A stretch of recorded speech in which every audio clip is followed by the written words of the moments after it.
your pocket.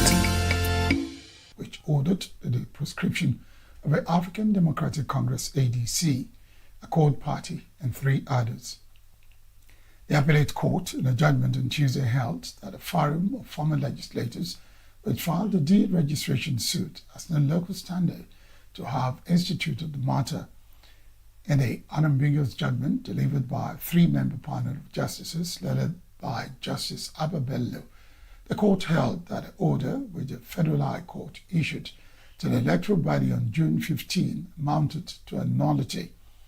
It held that the High Court wrongly assumed jurisdiction and made the order on an incompetent suit that was filed by a non-juristic entity and imposed a penalty of 1 million naira against the former legislators that filed the case. According to the appellate court, there was no valid suit that could have warranted a consequential order that directed INEC to de-recognize the political parties. It noted that the trial court failed to properly evaluate evidence placed before it, stressing that proof that the parties won various seats in previous elections was ignored.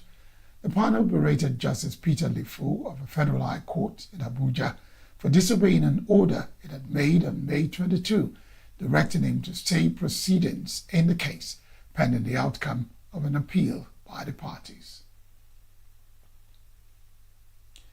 The Independent National Electoral Commission says the reported attack on one of its permanent voters' cards collection centers in Osun will not deter it from conducting a free, fair, and credible governorship election in the state. Dayo Ketola, Chief Press Secretary to the INEC chairman, who gave assurance in an interview with newsmen in Abuja, stated that INEC's operational preparations for the upcoming election remain firmly on track.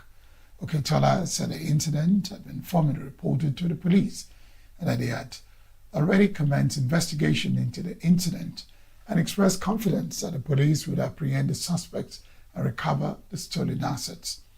It disclosed that as part of preparations, the Commission was embarking on a pre-assessment tour of the state to evaluate operational readiness and engage key local stakeholders. Some suspected hoodlums had on Sunday stormed an INEC PVC collection center located at Oyinlola DC School, Ward 2, Okuku, attacking staff members on duty and cutting away electoral materials, including bimodal voter accreditation system, devices, and PVCs. The House of Representatives has passed a bill to alter the 1999 Constitution to provide for the establishment of state police services.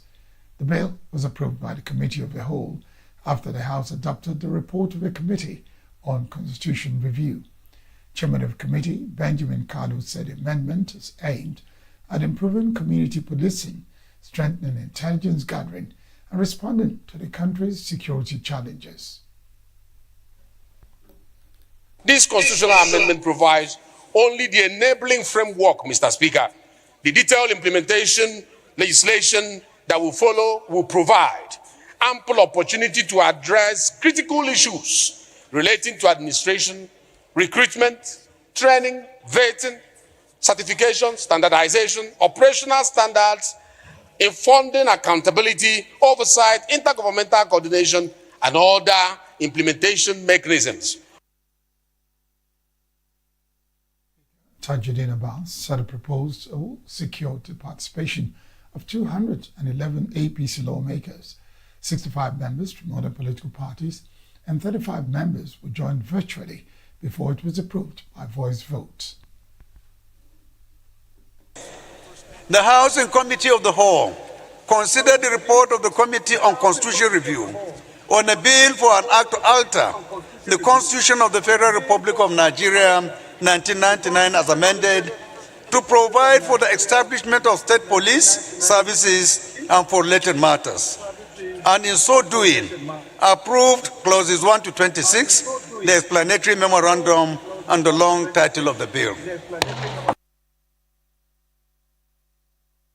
The caucus, however, rejected the procedure for the passage, arguing that the current bill contains constitutional, legal, and operational gaps that should be addressed before final passage.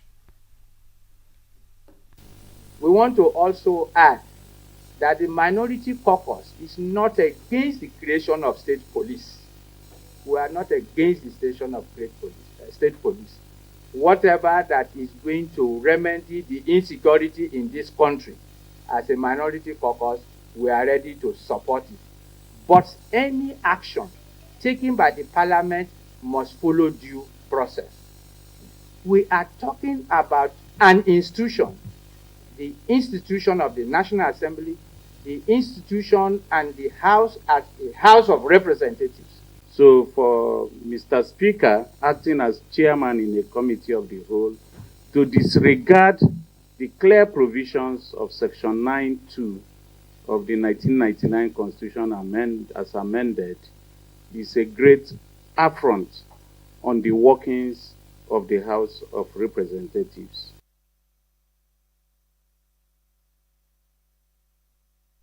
The Budget Office of the Federation says no public funds were spent on the Presidential Foreign Investment Promotion Council, as the agency never secured the legal approvals required for the release of money. Director General of the Budget Office, Taminu Yakubu, told the House of Representatives Ad Hoc Committee investigating the PFIPC that although the council was captured in the 2026 budget, it did not obtain financial clearance or enroll workers on a payroll for payment of salaries. Yakubu said the agency entered the budget after presenting an administrative code from the Office of Accountant General establishment approval, a recruitment waiver from the Office of the Head of a Civil Service, as well as a salary structure from the National Salaries, Incomes and Wages Commission. He added that the Budget Office reduced the proposed personnel cost from 3.8 billion naira to 802 million naira, but that no funds were released, stating that appropriation does not amount to expenditure.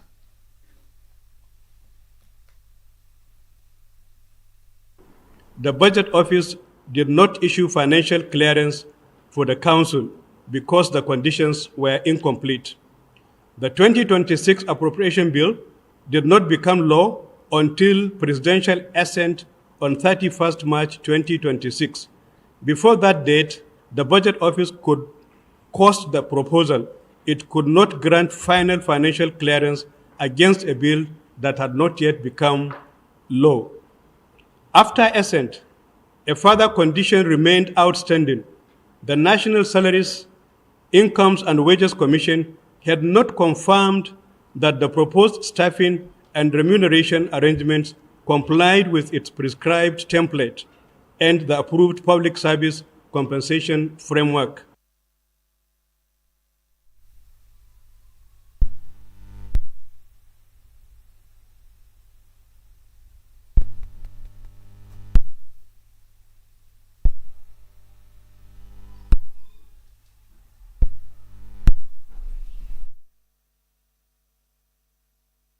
Lawmakers questioned how the agency made it into the budget, with committee members expressing concern that government institutions relied on forged documents without verifying their authenticity.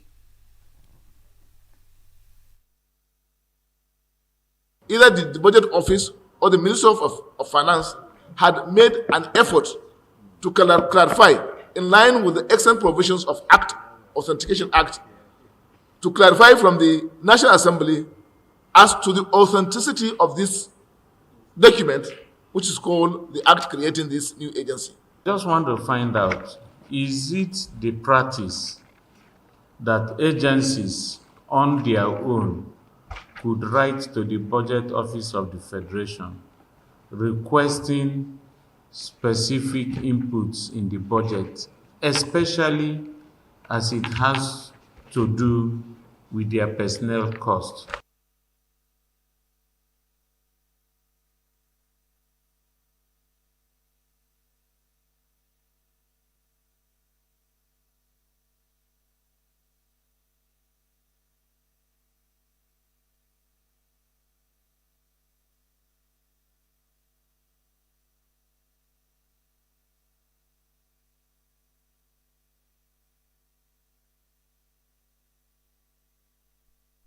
Chairman of the committee, Yusuf Gadi, said that a panel will investigate how forged documents pass through the system Now the budget was approved and invited the Office of the Accountant General to explain how the agency obtained a budget code.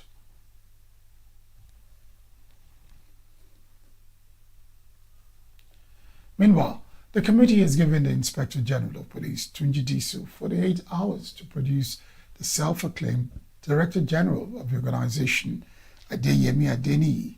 The directive came after the Accountant General of the Federation, Samsudeen Ogunjimi, told the committee that a forged State House letter was used to secure official recognition for the agency.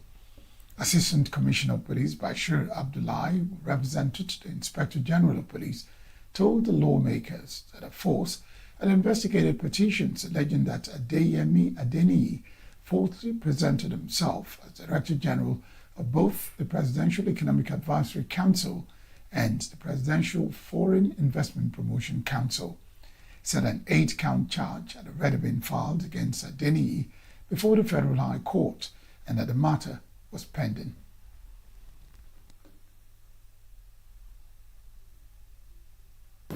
I can assure you that.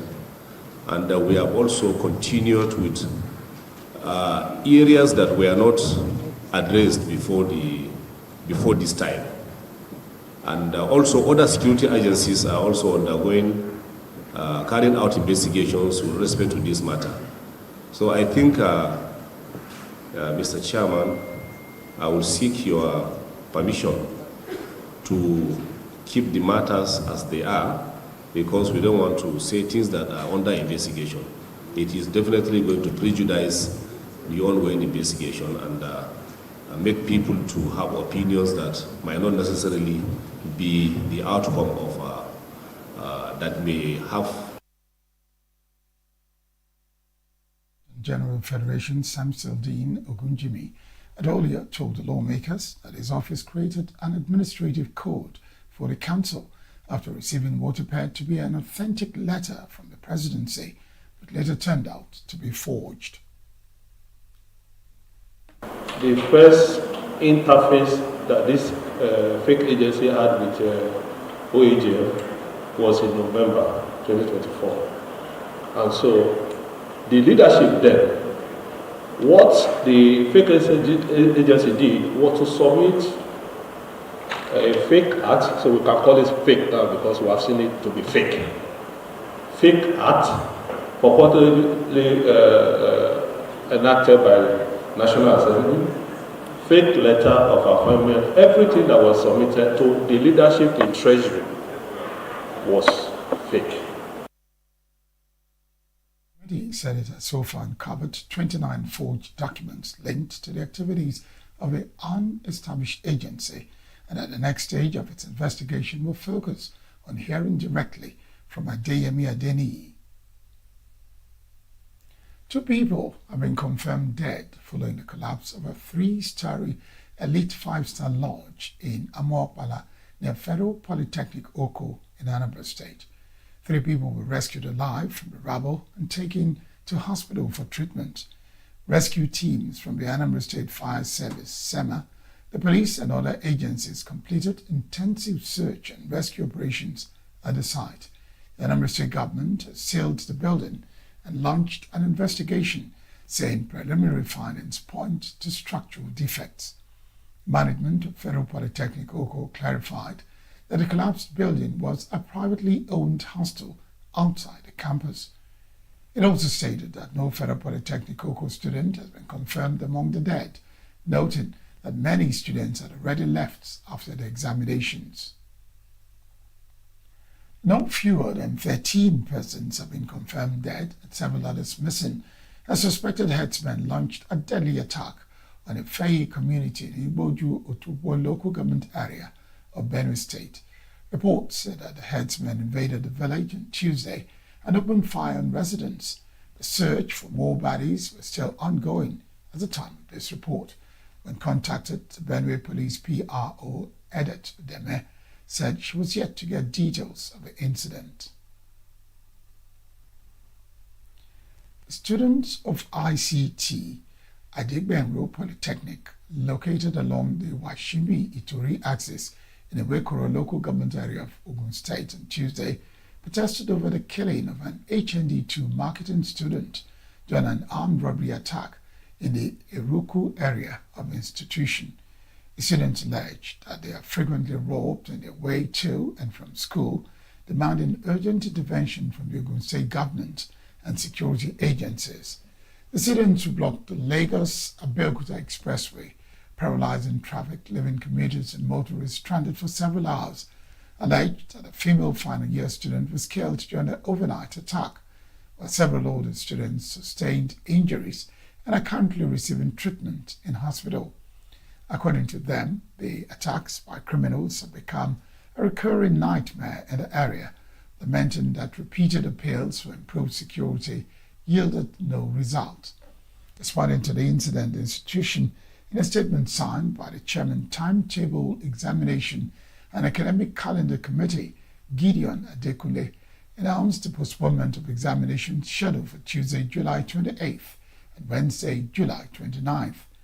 Adekunle said the action is in honor of a disease and ensure that students in the affected area regain mental stability and composure. The federal government has demanded an immediate, transparent and comprehensive investigation into the death of a Nigerian citizen, Ibe Chika Simon, during an operation by the South African police. A statement signed by the Consul General of Nigeria in Johannesburg, Lekikawa Oke Uche.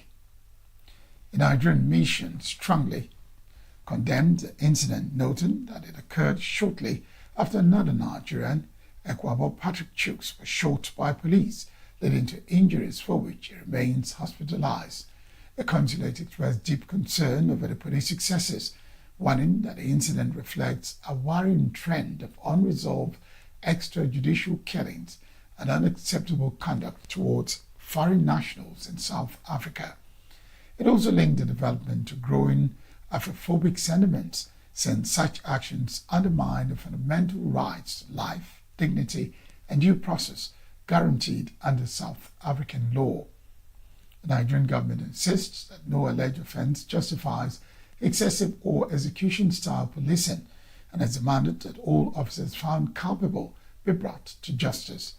According to official records, Simon's death brings the number of reported Nigerian fatalities in South Africa to 5, although some repatriated Nigerians claim the actual figure is much higher. Meanwhile, disturbing videos circulated on social media over the weekend showed South African police officers allegedly assaulting a Nigerian man during the July 23 operation in Belleville, while the victim is said pleading his innocence as officers allegedly used what appeared to be a polythene bag in an attempt to restrain or suffocate him. Still to come, Oman presents regional mechanism for moves to Iran. Provincial official assassinated in northern Afghanistan. Stay with us. Every second, every minute, every day, news is breaking, events occur, and there are new developments. At Signature TV, we follow these stories objectively, bringing all sides without bias, explaining the complex issues, breaking down the numbers, and investigating the issues behind the news. Anywhere and everywhere, near or far, wherever the news is, we will be there. Signature TV. News in your pocket.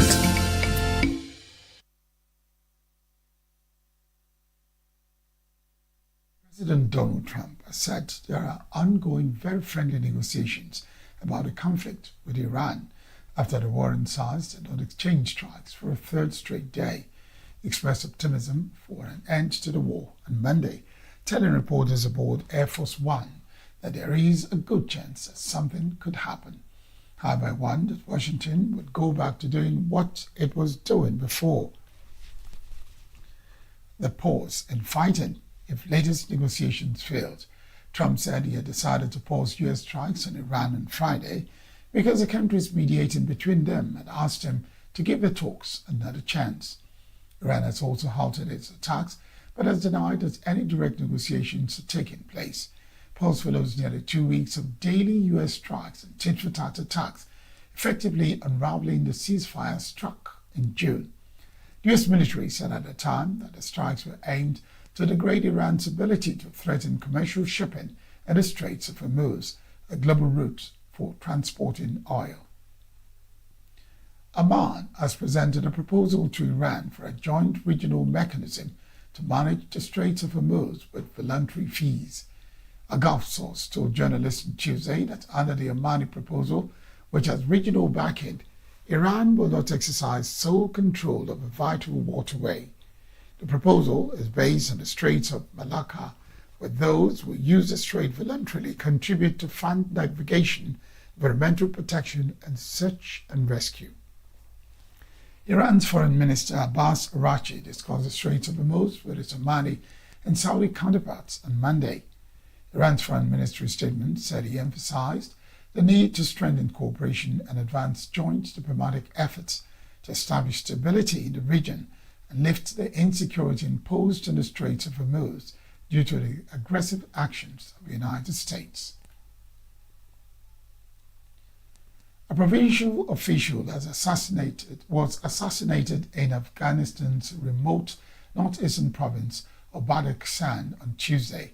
The Afghan Interior Ministry said that two armed attackers targeted Zabihullah Ameri, the Director of Information and Culture Department in Badakhshan, while he was on his way to work at the provincial capital, Faizabad.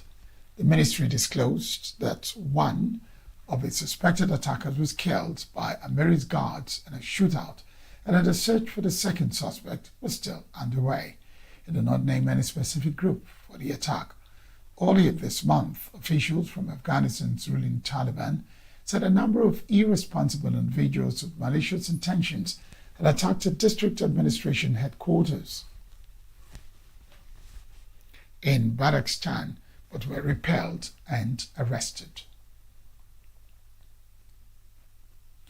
An earthquake with a preliminary magnitude of 7.1 struck Japan's southern Kumamoto prefecture on Tuesday, knocking out power to thousands of homes, stopping rail services, and triggering warnings for tsunamis and aftershocks. Companies, including Sony and TSMC, the world's largest contract ship maker, have plants in the area of the quake. The Japanese government issued emergency earthquake warnings for Kumamoto, Nagasaki, Kagoshima, Fukuoka, Saga, Oita, and Miyazaki prefectures, all in Japan's southern Kyushu island. Japan is one of the world's most earthquake-prone countries, with a tremor occurring at least every 5 minutes. An official count said a massive earthquake in Kumamoto 10 years ago killed 275 people and injured a further 2,739. Kyushu Electric Power said about 40,000 homes had lost power as a result of the quake, while railway company JR Kyushu said that it had suspended services, including its high-speed bullet trains.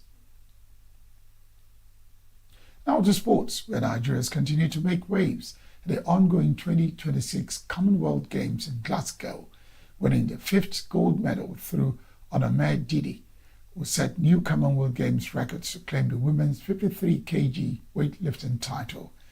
Didi produced a record-breaking performance, setting new Commonwealth Games and Commonwealth records in all 3 stages of the competition to dominate the event. She opened the snatch with 93 kilograms, a new Games and Commonwealth record,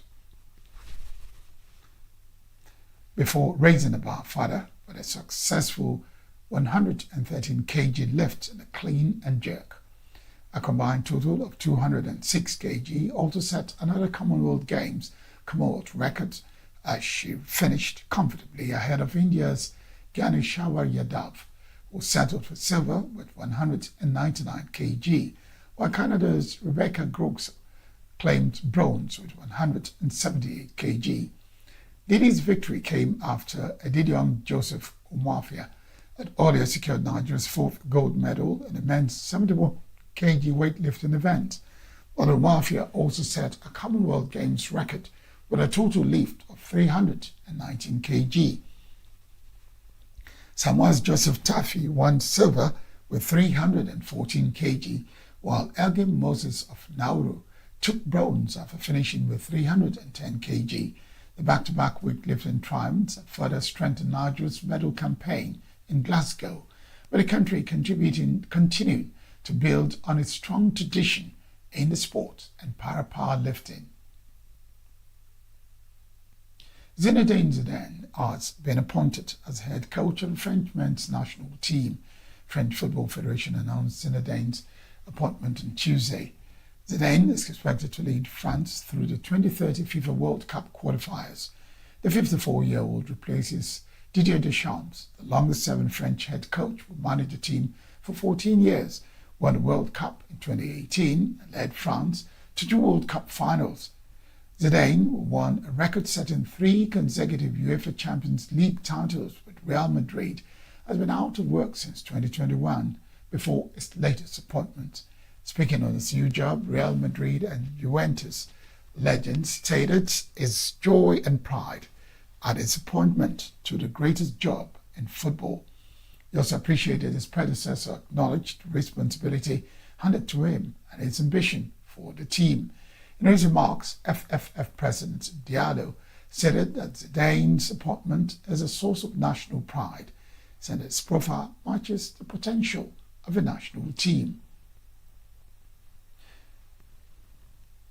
And elsewhere in entertainment news, a judge has ruled that U.S. musician Dee Fulvate will go on trial for murder over the death of a teenage girl.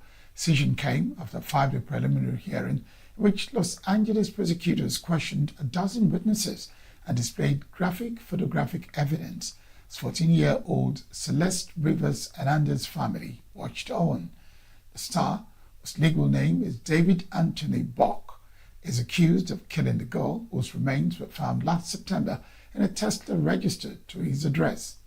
Bach, 21, was pleaded not guilty to charges of murdering and sexually abusing her, is scheduled to be charged on 31st August. Prosecutors have alleged Bach stabbed the teen before dismembering her body after years of sexual abuse and alleged that he killed her because the teen had threatened to reveal his relationship with a minor and destroy his multi-million-dollar music career. That's it on the news. I am Barry Kumo Ado. Thank you very much for watching.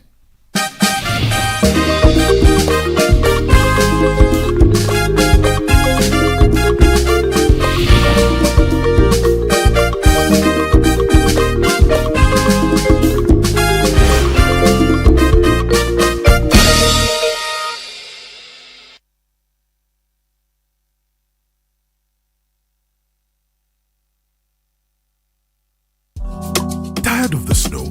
Tired of the bad TV signals? Nigeria has gone digital. Introducing Free TV, the national platform for every Nigerian.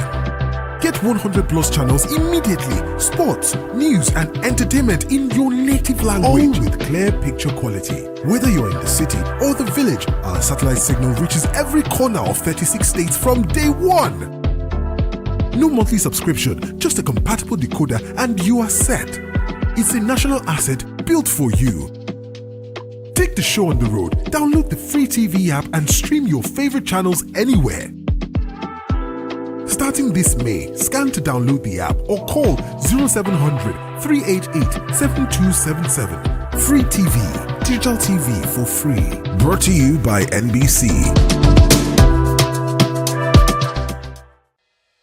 Health is more than a diagnosis. It's your lifestyle, your choices, and your future. Join us on Inside Health, your weekly deep dive into the stories, science, and solutions shaping your well-being. From expert interviews to real-life journeys of healing and hope, we cover it all. One of the complications of cancer management or treatment is they have some of them, at one point in time, you see them having anemia. Okay, so you see them at times being transfused. But at the same time, you come in with a diet. Nutrition, mental health, innovations in medicine, fitness, and everyday wellness. Whether you're managing a condition, staying informed, or just living your best life, Inside Health is your trusted guide. I'm Tigiti Agorum, and I'll be with you every week on Inside Health, only on Signature TV.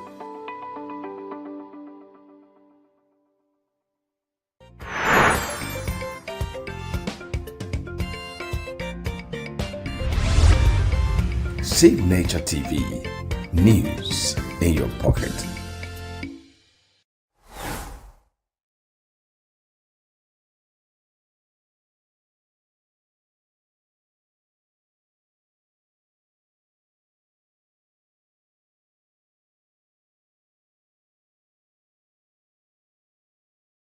I lost my father when I was 8. A few years later, another tragedy struck. And my younger brother was shot. He passed. And in a few years after, another tragedy struck. My older brother, a car hit him and he died instantly. It made her give up on her faith. And I just gave my life to Christ. Right. Started her career in finance when she was called to turn around the fortunes of a failing radio station called City FM in Lagos. The statement was, we know you don't know anything about radio, but you know how to run a business and you know how to make money. Within 4 years, and she was being hailed as a whiz kid. More like I took it from scratch. Because almost 10 years after that miracle, her colleagues had conspired to get her kicked out. They accused her of misgovernance and misappropriation. I was at home for 7 months. No one knew.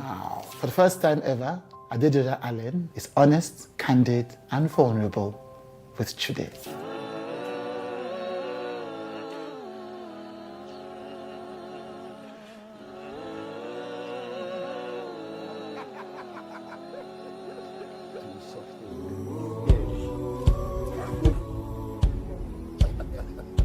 Come for me.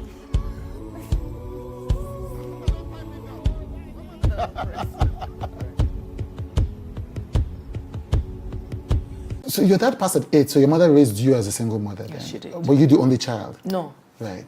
Okay, that's another part of my life that I talked about when I was 50. I just turned 50 in July. Yes, I'm going to talk about So my mom had 3 of us, myself in the middle and 2 boys, first and the last. Right. So when I lost my dad, I was 8, and we had to move out of the family house to go. My mom had to just, fend for herself and. Why did she have to move out of the family house? Polygamy. Polygamy. Right. Okay, now we have to rent the house out. We have to pay bills. Your dad left mortgages, and all of that. So my mom just, so she left by herself. So she left by herself. Let me leave so that we can, rent the house and then start making money to pay the bills that your father left. Okay, right. And so we moved to our own accommodation where my mom rented, or which my mom rented. And so in the course of it, we had an armed robbers attack, and my younger brother was shot. This was when he was maybe 18. This is a part of my life that I've never spoken about in the course of many years. And so he was shot by armed robbers, and he survived actually. And it wasn't a big gun; it was all those pellets. So he was shot in the eye, and the pellet traveled to his brain. He had a neurosurgeon come to do surgery. And he survived, but somehow 6 months or 8 months down the line, he passed. Oh.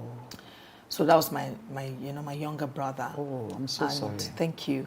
And so, okay, my mom carried on with the 2 of us, and along the years again, my older brother somehow was coming back home. Okay, he got married. And so both of us, I got married, he got married, and so he had a kid. And on his way back to the house, when he was coming from the island, he had an accident on Ikorodu Road. He left his lane and went to the other lane, and a car hit him, and he died instantly. And that's what has made it become only myself today for my mother. I spoke about it briefly when I turned 50 in July.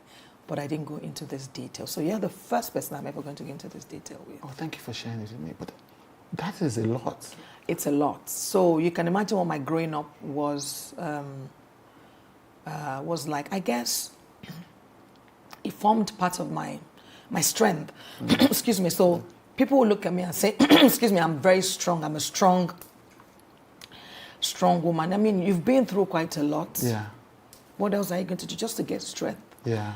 And then that was what drew me to. Actually, because of all this, if I use the word calamities, I found myself run to Jesus and say, it seems like I need solace. I need something strong that would hold me, away from all these calamities that is happening around, around my family. Yeah. They said there was a big incident where people tried to... Oh, that happened recently, actually. Oh, recently? So, my leadership style or my management style is, I'm not a dictator. I try not to be a dictator. I try to make it one of inclusion where everyone has an opinion. So we have management meetings, and before I take a decision, I would say, what do you think? Teamwork, work together. Not necessarily MD said or MD has given the authority bas and that's it. No. And so I have a management consisting of, marketing manager, human resources, accountant, engineer, head of engineering, head of IT, news, like 8 or so of them. Right. And we have management meetings and we would talk about everything. And I would just give them the free hand. Sometimes I would simply say, okay, if I'm not available, you guys can go ahead and do the management meeting. It's fine. Someone can chair it. I'm okay. Just go ahead and give me minutes. Right. Let me know what I need, what you guys have talked about. And so a particular year, I just noticed that I was abroad. I was going on holiday back in 2022, actually, quite recent. And by the time I got to Dubai, I was in Dubai. I was Dubai and going to the UK. By the time I was in Dubai, I just got a mail that there were some accusations or allegations about me doing certain things, practices in the organization by, some of my board members. And so I was like, okay, no, let me go back. I was billed to travel, okay? Right. And just the week that I was billed to travel, my board decided to pay a visit, which is normal, okay? How do you run things? How, what are your, how do you mitigate that, we don't have losses or, there are no leakages?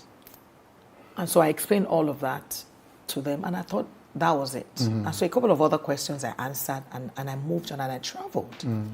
So while I was there, I got a mail telling me that, again, I've not shared this, so I'm sharing quite a number of things with you, Chidi. I don't know why. Thank you. So then I got a mail that, okay, I've been accused of some misappropriation. Right. Wow. Misappropriation of funds, corporate governance. Right. I didn't follow corporate governance. Some I didn't do some of my due diligence as a CEO. Right. Okay. So they picked 1, 2, 3, 4 things.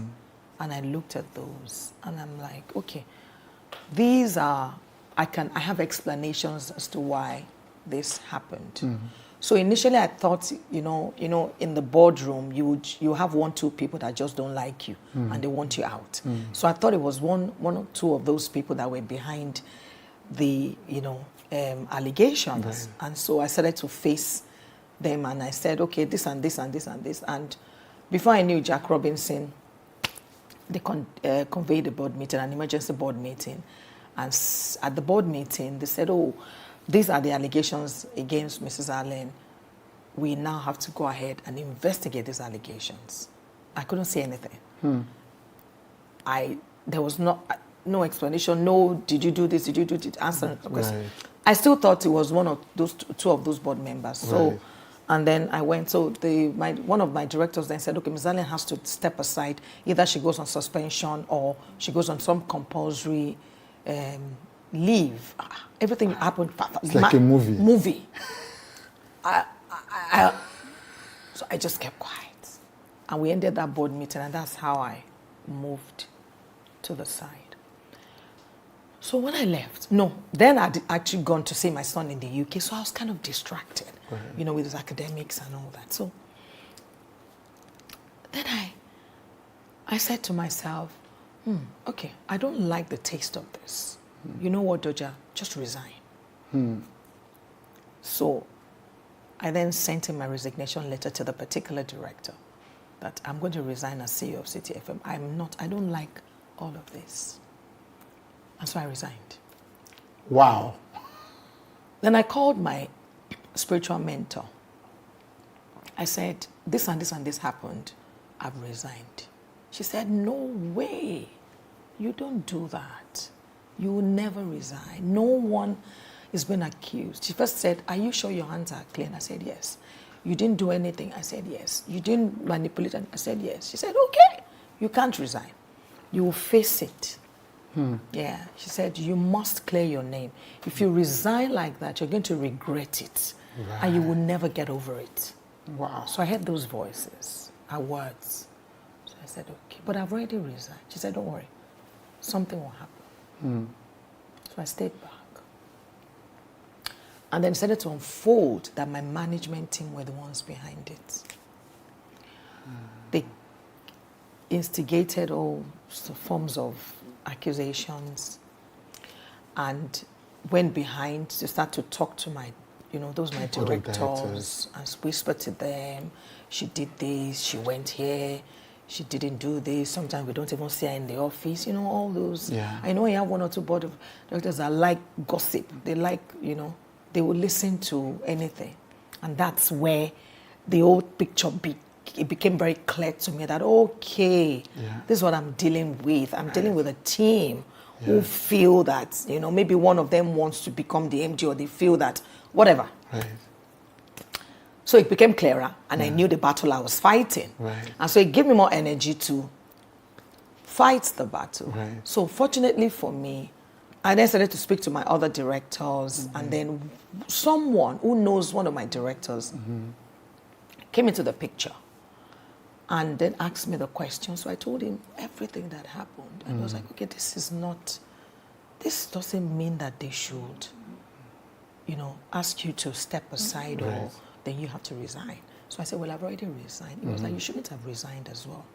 So he then went and sort of intervened and spoke to the majority shareholder and then another person who then said, okay, you know what? Doja should withdraw her resignation letter. Right. And just be on the compulsory leave while we investigate all these allegations against her. So I did it. Withdrew my resignation because I needed to clear my name. And an investigation panel was constituted and looked into all the allegations, every single allegation against me. So I faced the panel, answered all the questions, and of course, there and then, even the panel could say that, okay, madam, these are some corporate governance issues that you are the CEO, you should have, did all that. And I explained, I said, yes, I agree that, I missed, I dropped the ball in one or two places and all that. But there and then I knew that it was my management team that were behind that. These were people that I trusted. Yeah. Now, so Chude, let me come to your side. Remember when you said to me that people would say Christians? Yeah. They were Christians, Judy. Tongue blasting. Yeah. You can imagine my level of disappointment. Yeah. Christians. Yeah. That sometimes will hold hands and be kabashing in the office. Shakaka. Yes, yes. And so I went through it all. I waited it out, and I was glad for that counsel, where my spiritual mentor then said, "Don't." Yeah, yeah. So I waited. I was at home for 7 months. No one knew. No one knew. What year was this? 2022.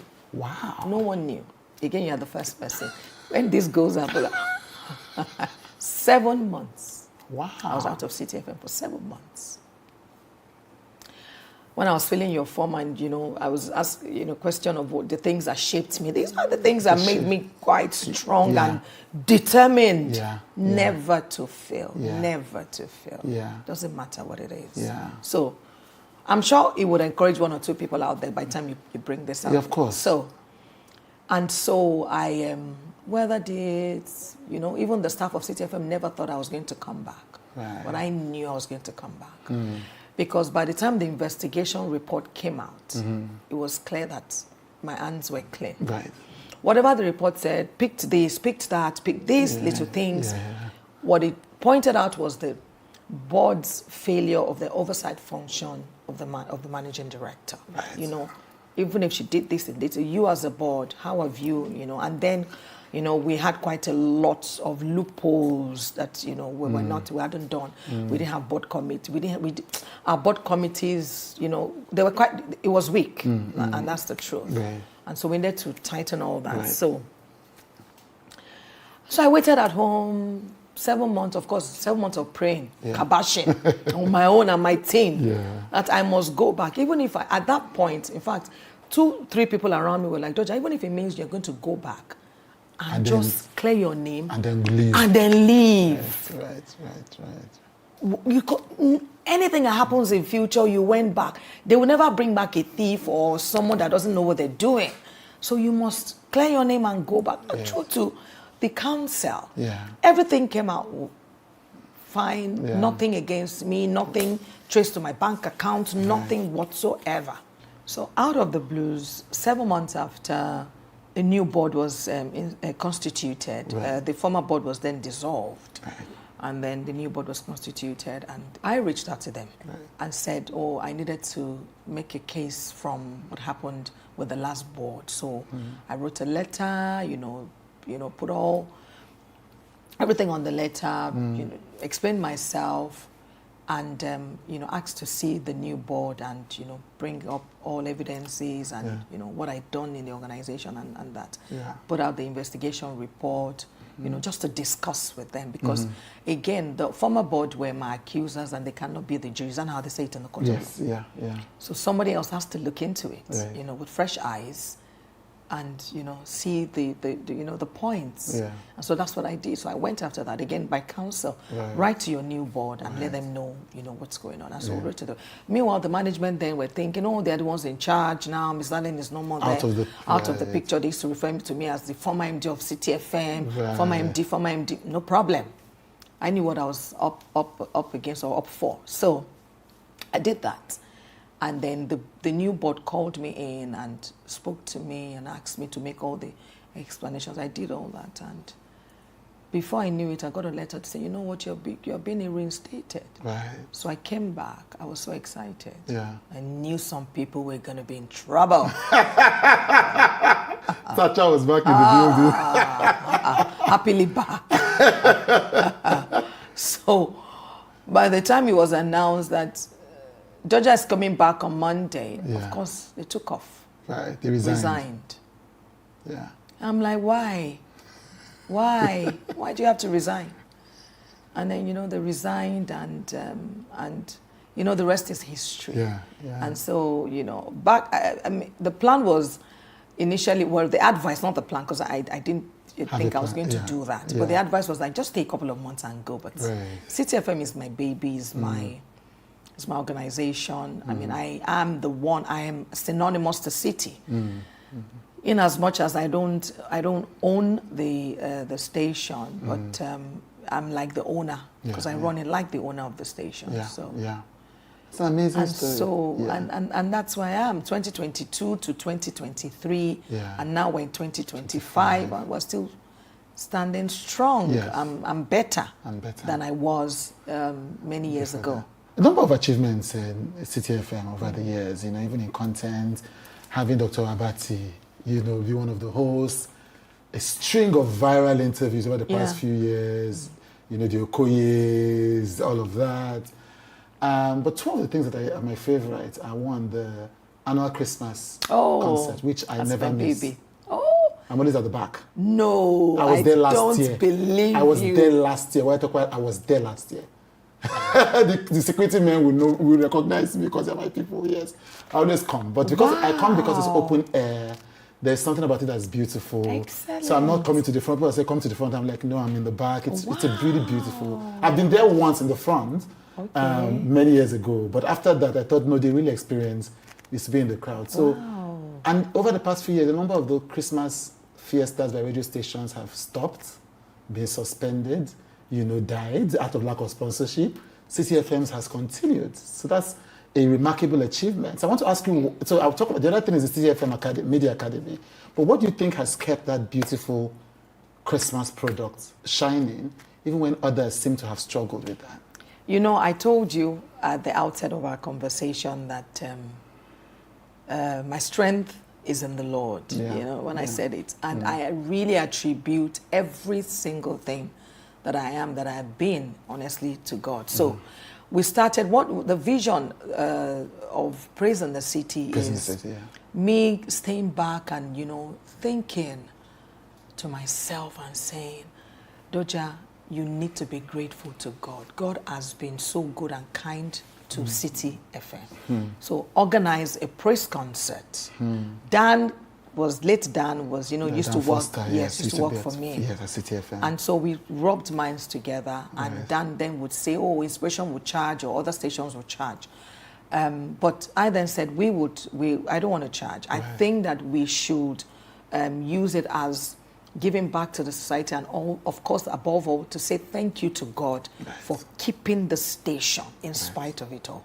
And so that's the start of it. Now, what has kept us, again, you know, of course, the God factor is a company called ITEO. You know, people call them maybe ITEO. Right, ITEO, right. They have been the sponsors all these years. And you know that, you know, they are quite... So the founder of ITEO is a strong Christian. Exactly. I've worked with him. Yes, Benedict and his siblings. Yes. So they have been the one. They swear by CTF, by Praise in the City. You know, they are just there. They will come even during the program and make, you know, thank God we'll do it together. We'll start it together. And so God has used them to keep that going. To keep it going. The academy is, it feels like your newest and your favorite baby now. Yes, so again, the academy is my vision as well. Whilst the station was still, you know, was still trying to find our feet, I decided to set it up as a secondary revenue generation for City FM. That's the first. And then the second thing is to, again, raise upcoming media professionals, OAPs in radio and in TV. I would say to them when I'm giving my speech, I would say, we only know about the veterans, you hear about the big names in radio and TV. Let's start to breed a new generation. Some of you, and then groom some new generation media professionals or media owner personalities, and that's how the academy started. I mean, that's interesting because, you know, I just came back to City FM this year because of We Truly Live. But I've been on City FM, you know, I've been on the station about a few years ago, maybe about 7-8 years ago. And one of the things I used to be interested in, which is I saw when you were explaining the academy, was when you come, you see interns, young people.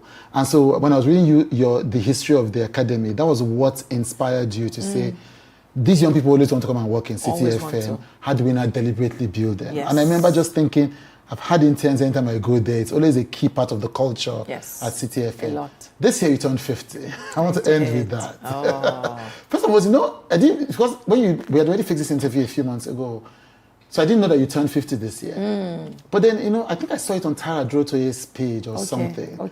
And so when you were coming today, and I said, no, I think when I saw your picture, I said, okay, she can't be 50 now. So I went back to the post, I went to Google and said, no, actually, it wasn't, I didn't imagine it. She is 50.